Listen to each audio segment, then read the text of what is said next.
Pregunta del señor diputado don Luis Alberto Campos Jiménez, del Grupo Parlamentario Nueva Canaria, Bloque Canarista, sobre las líneas fundamentales de los presupuestos canarios para 2024 dirigida a la Presidencia del Gobierno. Tienen la palabra. Reproducida la pregunta. Gracias, señor Campos. Señor presidente, tiene la palabra. Certeza, prudencia y priorización del gasto público y alivio fiscal.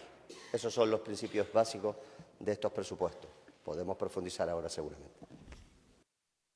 Señor presidente, señor Campos, tiene la palabra. Se fue la bruma de los 100 primeros días y se disipó el engaño, señor Clavijo. Fraude electoral masivo. Eso sí es una característica de este presupuesto. Porque el fraude electoral se puede manifestar de múltiples formas. Una de ellas es durante el periodo electoral hacer promesas a la ciudadanía que luego no se cumplen, pero no promesas de esas que de repente podemos plantear todos, de tener un horizonte mejor para nuestra tierra, que es difícil de concretar. Medidas concretas como la bajada del 7 al 5% que ustedes anunciaron y que no llevaron a cabo. Por tanto, no estoy hablando de cualquier medida.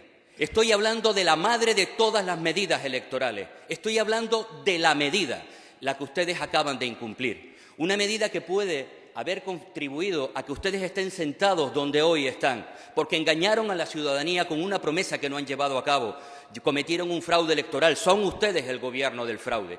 Mire, señor Clavijo, he escuchado en estos días que esa rebaja del 7 al 5% no se hace fundamentalmente por cuestiones de prudencia.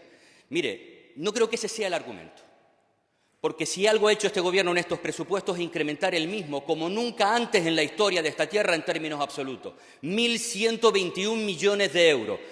Tanto escenario de incertidumbre no debe haber para no bajar su promesa del 7 al 5% cuando han incrementado el presupuesto como nunca antes en la historia de nuestra tierra. No dijeron, oye, estamos ante un escenario de incertidumbre, vamos a quedarnos con lo que tenemos, arriesguémonos y vamos a subir 100. Vamos a tirar la casa por la ventana, 300. No, 1.121 millones de euros. Y de manera prudente, si no hubieran sido prudentes, 16.000 millones probablemente. Mire, además, entre las bajadas y subidas que han hecho de forma selectiva, la realidad es que la presión fiscal del IGIC se incrementa con respecto al año pasado.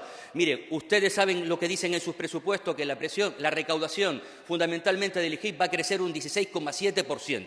¿Recuerda lo que usted y algunos decían de que metíamos la mano en el bolsillo de los canarios para enriquecer el Gobierno? Ustedes van a meter la mano en el bolsillo de los canarios un 16,7% veces más que lo hacía el anterior Gobierno. ¿Ustedes recuerdan aquello de que mientras las familias canarias se empobrecen, el Gobierno se enriquece como nunca? Ustedes se van a enriquecer utilizando sus propios argumentos, sus propias palabras, un 16,7% más que el Gobierno anterior.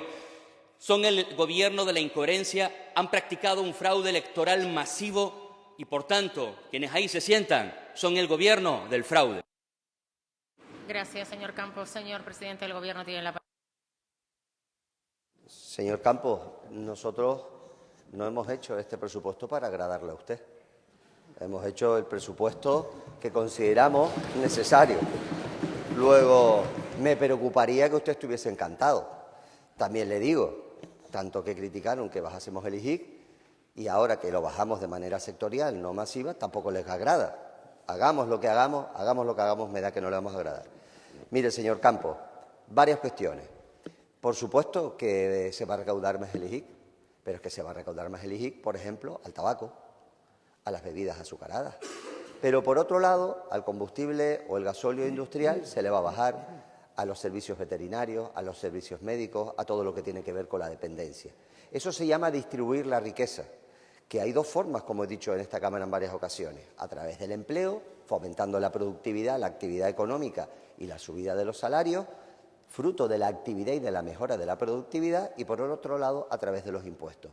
Nosotros vamos a seguir en algunos tramos y en algunas actividades subiendo los impuestos porque entendemos que son actividades que una mayor imposición o inhiben el consumo, y estará de acuerdo usted en que la gente no fume, que es malo y luego genera gastos